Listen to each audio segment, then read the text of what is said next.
अस्सलाम वालेकुम, कैसे हैं आप सब। आज बस सुबह सुबह ही दावत की तैयारियां शुरू हो गई हैं। कल दावत है और आज मैं उन सब चीज़ों की प्रिपरेशन कर लूँगी जो भी एक दिन पहले करके रखनी है। दावत मेन्यू में है पालक गोश्त, नमकीन बिरयानी, शामी कबाब, रायता, सलाद। सलाद के बगैर तो दावत की टेबल अच्छी ही नहीं लगती। अगर स्पेशल दावत कर रहे हैं तो वैसे भी घर वालों के लिए बनाए अच्छा लगता है। और गाजर खीर भी आज रात ही बन जाएगी, लेकिन खीर मेरी सास और मेरी चची सास बनाएंगी, बाकी सब कुछ मैं ही बना रही हूँ। आज की वीडियो सिर्फ प्रिपरेशन वीडियो होगी, इसमें रेसिपी मैंने शेयर नहीं की क्योंकि वो मैं पहले अपने चैनल पर शेयर कर चुकी हूँ। लेकिन हर चीज़ की क्वांटिटी मैं साथ साथ बताती जाऊंगी कि कौन सी चीज़ कितनी मिकदार में इस्तेमाल होगी। इसके अलावा इस वीडियो में आपको सीखने को मिलेगा कि विदाउट हेल्पर आप सारा काम टाइम पर और अकेले कैसे मैनेज कर सकते हैं। सिर्फ पालक मेरे ख्याल से राबिया बाजी ने धोई थी, इसके अलावा each and everything, cooking, cutting सब मैं अकेले ही कर रही थी। अच्छा जी, पालक मेरे पास दो किस्म की है, एक देसी पालक है और दूसरी जो आम बाजार में मिल जाती है। देसी पालक थोड़े अरसे के लिए आती है और ये बहुत मजे की होती है। दोनों पालक के पत्तों की बनावट मैंने आपको दिखा दी है। जिस पत्ते में ज्यादा कट नजर आ रहे हैं वो देसी पालक है और दूसरी पालक जो आम रूटीन में मिल जाती है और जो पकौड़ों वगैरह में हम इस्तेमाल करते हैं, आसान अल्फाज में ये अंग्रेजी पालक है। ठीक है जी। अच्छा, इन दोनों में फर्क क्या है। देसी पालक के जो डंडल हैं वो हल्के और गहरे पिंक कलर के थे, जैसे प्याज का कलर होता है ना वैसे थे। सॉरी, डंडल नहीं, जो इनकी जड़ें हैं उनका कलर बता रही हूँ। और अंग्रेजी पालक की जो जड़ें हैं वो सब्ज रंग की ही थी। दूसरा फर्क इनमें ये है कि देसी पालक के डंडल अंग्रेजी पालक के हिसाब से ज्यादा सॉफ्ट होते हैं। देसी पालक काटने में बहुत ज्यादा सॉफ्ट और स्मूथ होती है, लेकिन दूसरी पालक थोड़ी हार्ड होती है और काटने में भी थोड़ी मेहनत लगती है। अच्छा, अब मैंने दो तरह की पालक क्यों मंगवाई। मैंने सिंपल पालक मंगवाई थी बनाने के लिए और मुझे यही था कि जो आम बाजार में पालक मिलती है वही लेकर आएंगे, और उसी हिसाब से मैंने 6 किलो पालक मंगवाई थी। लेकिन 6 किलो देसी पालक आ गई। अब देसी पालक बनने के बाद इसकी क्वांटिटी काफी कम हो जाती है। फिर इसमें 2 किलो पालक और मंगवाई, लेकिन फिर देसी पालक मंडी से भी नहीं मिली, खत्म हो गई थी। फिर ये वाली सिंपल पालक मंगवाई, इसलिए फिर 2 किलो पालक ये वाली डालनी पड़ी। टोटल ये 8 किलो पालक थी। बस अब मैं इसकी कटिंग कर लूंगी, फिर बताती हूँ कि नेक्स्ट क्या करना है। पालक बनाने के बाद इसे अच्छी तरह धोकर एक बड़े साइज के पतीले में डालकर, पतीले में पहले मैंने 3 से 4 गिलास पानी गर्म होने के लिए रख दिया था और साथ पालक धोकर इसमें डालते जा रहे थे। पालक जब उबलने लगी तब मैंने टाइम नोट किया था कि सिर्फ 10 मिनट अब इसे पकाना है, इससे ज्यादा नहीं, वरना फिर पालक का कलर ग्रीन की बजाय ब्लैक सा हो जाता है। पालक उबालते वक्त इसमें मैंने एक लेमन स्क्वीज कर दिया था, इससे पालक का कलर चेंज नहीं होगा, ग्रीन ग्रीन ही रहेगी। बस इसको ढक के पकने देंगे 10 मिनट के लिए। जब पालक को उबाल आ गया था तो इसमें एक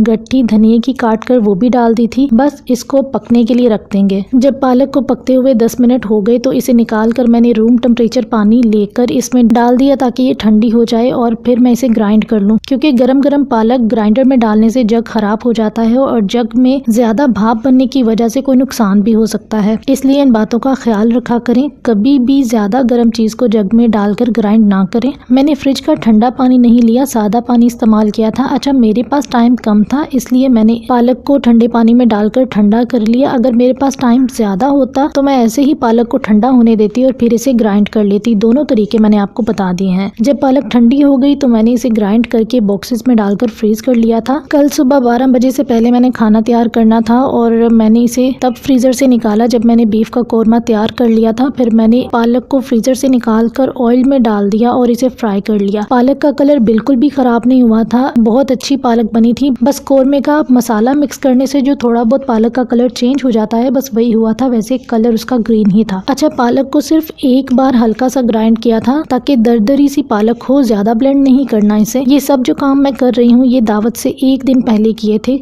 बीफ कोरमा बनाने के लिए मैंने 2 किलो बीफ लिया था, इसमें 700 ग्राम प्याज जाएंगे। अगर पालक 4 किलो होती और 1 किलो बीफ होता या 1.5 किलो बीफ होता तो 500 ग्राम प्याज इस्तेमाल होने थे। मैं 8 किलो पालक और 2 किलो से थोड़ा ज्यादा ही था बीफ, तो इसमें 700 ग्राम प्याज बहुत हैं। इसके अलावा इसमें टमाटर मैंने 500 ग्राम लिए। 500 से ऊपर इसलिए हुआ क्योंकि टमाटरों का साइज छोटा बड़ा हो जाता है। हरी मिर्चें इसमें तकरीबन 60 ग्राम डलेंगी। हरी मिर्चों और टमाटरों का पेस्ट बनाकर भी मैं फ्रीज कर दूंगी। इसके बाद बाद जी सलाद और रायता भी मैंने रात को ही बना कर रख लिया था, क्योंकि सुबह ये सब काम करने का टाइम नहीं मिलना था, खुद भी तैयार होना था। खाना इतना अच्छा बना हो और खुद आपकी हालत खराब हुई हो तो अच्छा नहीं लगता। ये सब काम शाम करने के बाद हिम्मत नहीं होती कि हम भी थोड़ा फ्रेश हो जाएं, लेकिन अपने लिए कर लें थोड़ी हिम्मत, आपको अच्छा लगेगा। अच्छा जी, खैर सलाद के लिए मैंने प्याज काट कर पानी में डाल कर रख दिए थे, वरना फिर प्याज कड़वे खाने में अच्छे नहीं लगते। नमक मैंने नहीं डाला था, वरना फिर इनकी शेप भी खराब हो जानी थी और ये सॉफ्ट से हो जाते हैं, बहुत जल्दी मुरझा से जाते हैं। घर में हम जब प्याज को नमक लगाकर धोते हैं तो कड़वाहट तो चली जाती है, लेकिन इनकी शक्ल मुरझाई मुरझाई सी होती है। इस तरह पानी में रखने से इनकी लुक खराब नहीं होती और 1 से 2 बार पानी चेंज करने से कड़वाहट भी खत्म हो जाती है। मैंने 1 से 2 बार पानी चेंज किया था, इनकी कड़वाहट भी खत्म हो गई थी और इनकी लुक भी वैसे ही रही थी। खीर भी बनकर आ गई थी, इसे भी मैंने क्लिंग रैप करके फ्रिज में रख दिया। अब मैं बस सलाद बनाकर इनको प्लेट्स में डेकोरेट कर लूँ, फिर बाकी के काम कर लूंगी। सलाद बनाने के लिए मैंने प्याज, मूली, खीरा, टमाटर लिया था। टमाटर तो इतना सॉफ्ट था, बस जो ठीक लगे मुझे वो मैंने सजा दिए थे और इसके अलावा सलाद के पत्ते थे। अच्छा, सलाद डेकोरेट करने से पहले मैं ये नहीं सोचती कि प्लेट को कैसे डेकोरेट करना है, बस ये सोचती हूँ कि कटिंग कैसे करूँ। जब सब चीज़ों की कटिंग हो जाती है, बस फिर जो चीज़ प्लेट में जहाँ एडजस्ट हो जाती है रख देती हूँ और सलाद की प्लेट सज जाती है।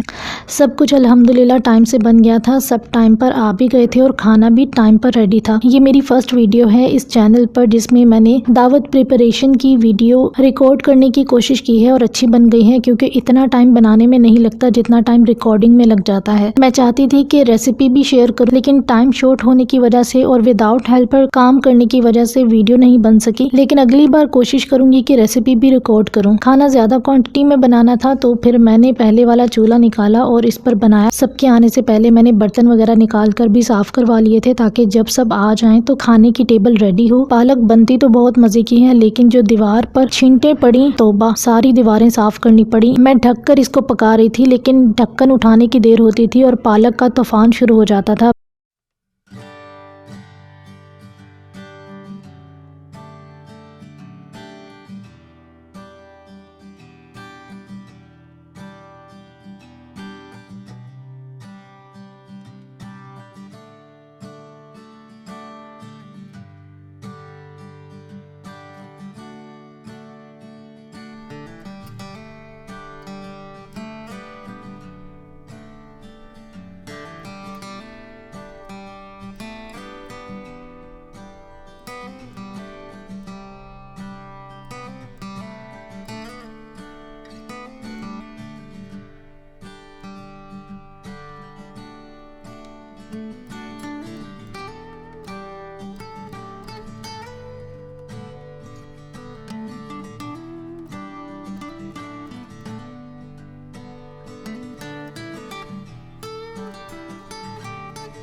बस जी, सब अब आ गए हैं, खाना भी रख दिया है, साथ साथ शामी कबाब भी फ्राई हो रहे हैं। शामी कबाब की 2 प्लेट्स बनाई थी, पहले ही चली गई थी और ये वाली अब जाने लगी है। शामी कबाब की प्लेट को सलाद के पत्तों और सर्कल में कटे हुए प्याजों से डेकोरेट कर दिया था। खाना शाना सबने खा लिया, सब चले भी गए। बस जी, अब सब लोग जा चुके हैं और किचन में बर्तन धुलना शुरू हो गए हैं। राबिया बाजी ने इतनी खूबसूरती से बर्तनों को रैक में सेट करके रखा है, ये भी दिखा दिया है आपको। मुझे एनिवर्सरी पर क्या क्या गिफ्ट्स मिले इसकी अलग से एक वीडियो बनाऊंगी।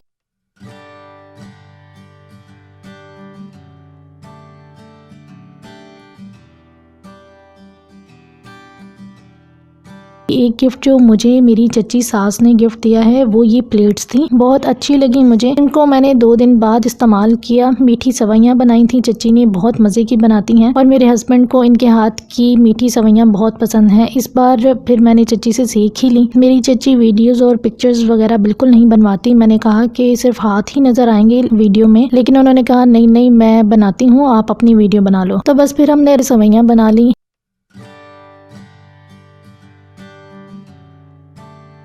अच्छा, तो सवैयों के 2 पैकेट लिए थे। ये ना ही मोटी वाली सवैयां हैं, ना ही बहुत बारीक वाली जिससे शीर खोरमा बनाते हैं, ये वो भी नहीं है। ये मोटी से थोड़ी बारीक और बारीक से थोड़ी मोटी वाली सवैयां हैं। ठीक है, समझ आ गई ना।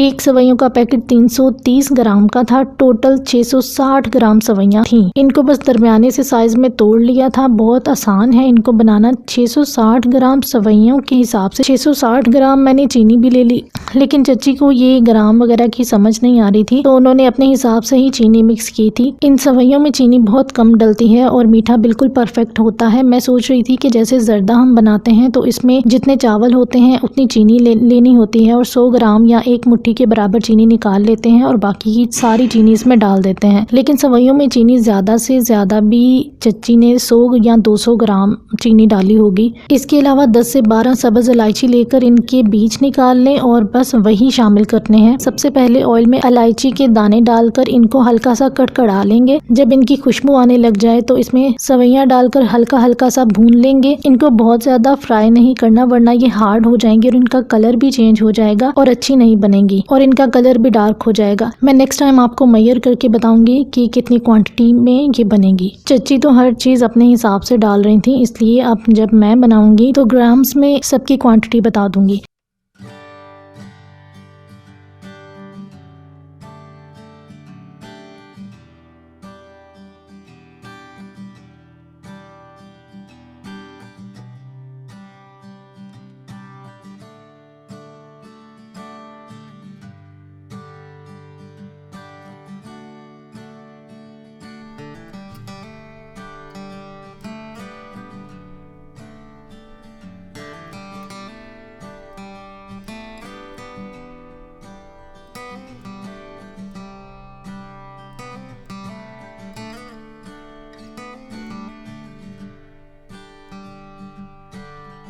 जब सवैयां भुन जाएंगी तो इसमें चीनी डाल देंगे और साथ ही इसमें गर्म किया हुआ पानी भी शामिल कर देंगे। पानी कितना लेना है और चीनी कितनी लेनी है सब मैं आपको मेजर करके बताऊंगी नेक्स्ट इंशाल्लाह। पानी डालने के बाद इनको अच्छी तरह मिक्स करेंगे ताकि चीनी मेल्ट हो जाए। थोड़ा सा इसका पानी ड्राई करके फिर इसे दम में पकने के लिए रख देंगे तकरीबन 15 से 20 मिनट और मजेदार मीठी सवैयां बनकर तैयार हैं। अच्छा, किशमिश भी इसमें डाल देंगे और इन सवैयों में किशमिश सबसे ज्यादा अच्छी लगती है। वैसे आप अपनी मर्जी से बाकी सब ड्राई फ्रूट्स भी ऐड कर सकते हैं।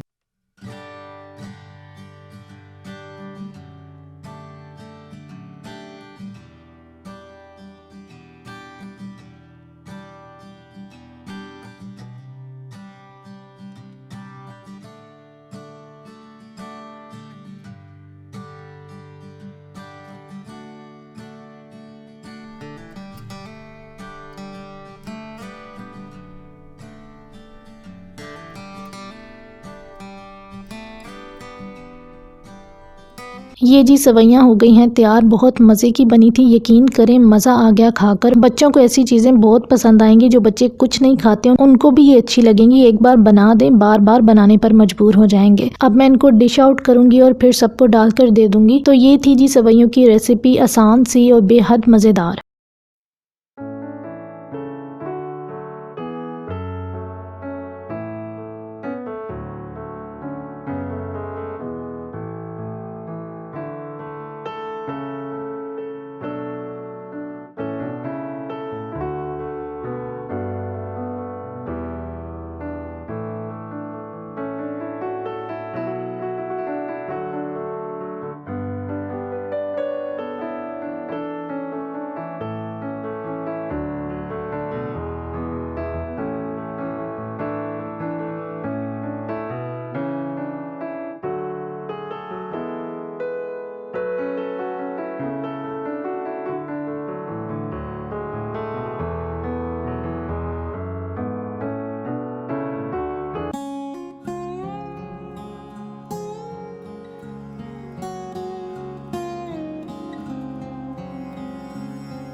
जब सब कुछ खा पी लिया फिर आ गई बर्तन धोने की बारी। आज मैंने एक न्यू ग्लव्स ट्राई किए हैं और स्कॉच ब्राइट के ग्लव्स के बाद ये मेरे फेवरेट हो गए हैं। इतने कंफर्टेबल हैं ये, इसका प्लास्टिक मटेरियल बहुत अच्छा है। इन ग्लव्स को पहनने के बाद बर्तन हाथ से ज्यादा स्लिप नहीं होता, बहुत इजीली मैंने बर्तन वॉश कर लिए थे। बाहर से ये प्लास्टिक के बने हैं और अंदर वाली साइड पर बहुत मुलायम और सॉफ्ट सा स्टफ लगा हुआ है जिससे बर्तन को ग्रिप करना आसान हो जाता है। इसकी लेंथ भी काफी ज्यादा है, ये भी इसका गुड पॉइंट है। शॉर्ट ग्लव्स पहनने से कभी कभार हमारे बाजू गीले हो जाते हैं लेकिन इससे नहीं होते। मेरी तरफ से ये 100% रिकमेंडेड है और सर्दियों के लिए ये बहुत ही अच्छे हैं क्योंकि इनको पहनने के बाद हाथ वार्म भी रहते हैं। अच्छा जी, परसों मैं बनाऊंगी बिरयानी, उसकी भी कंप्लीट रेसिपी आपसे शेयर करूंगी। तो ये थी जी आज की वीडियो। अगर आपको मेरी वीडियो अच्छी लगे तो उसे लाइक करें, मेरे चैनल को सब्सक्राइब करें और बेल आइकॉन को भी प्रेस करें ताकि मेरे आने वाली तमाम वीडियोस के नोटिफिकेशंस आपको मिलते रहें। Thanks for watching my videos. अल्लाह हाफिज़। इस वीडियो के आखिर में आज की एक अच्छी बात, टेंशन, डिप्रेशन, एंजाइटी, ये सब नाम सुनने और बोलने में बहुत आसान होते हैं लेकिन जिस पर गुजरती है वही बता सकता है कि वो किस हाल में रहा है, किस दर्द से गुजरा है, किस किस परेशानी का सामना करना पड़ा है उसे। उन सब लोगों के लिए मेरा एक मैसेज है, लेकिन उससे पहले मैं ये बताना चाहती हूँ कि आपके पहनावे से, आपकी दौलत, घर, गाड़ी से आप कभी भी किसी को जज ना करें कि उसके पास तो सब कुछ है, उसको किसी चीज़ की कमी नहीं, किसी चीज़ की टेंशन नहीं। तो ये सब हमारे अंदाजे गलत होते हैं। जहाँ आपको सब कुछ मिले, दुनिया की हर चीज़ से अल्लाह ने आपको नवाजा हो, लेकिन वहाँ आपको सुकून ना हो, जहनी सुकून ना मिले, हर वक्त जहन में कोई टेंशन भरी हो जो आपकी ज़िंदगी को बेसुकून कर रही हो, तो उसको दूर करने के लिए खुद को तब्दील कर लें, ना कि दूसरों को चेंज करने की कोशिश करें, क्योंकि हम किसी को बदल नहीं सकते। जब आप खुद को चेंज कर लेंगे, खामोशी इख्तियार कर लेंगे, अल्लाह आपके लिए आसानियाँ बनाता जाएगा।